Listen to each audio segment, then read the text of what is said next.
WWE Wrestlepalooza has just finished and the immediate reaction online isn't good. It looks like most people really didn't like it.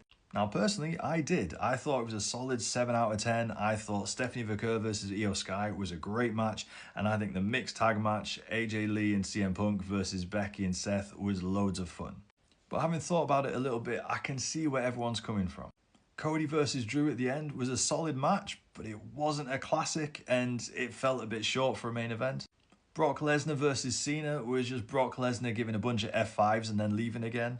And the Usos versus Bron Breakker and Bronson Reed just felt like another main event of Raw, just because we've seen the Vision main event Raw so often over the last 6 months.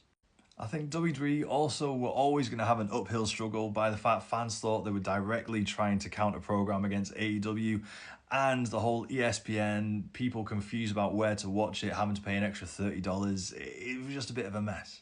And then finally, on top of all of that, there was no big surprises. There was no big plot points. There was no Jey Uso heel turn. There was no Randy Orton return. There was no Rock.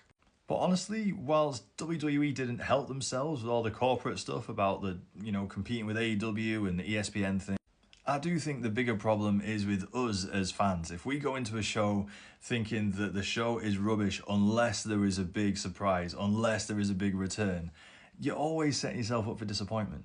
Seriously, what we got tonight was a really good, solid show with a couple of fantastic matches.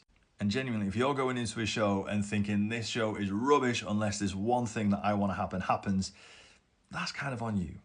So that's my immediate thoughts on Wrestlepalooza at 4 AM in the morning, but I would love to hear your thoughts. Let me know in the comments below. And if you like this kind of content, make sure to drop us a follow.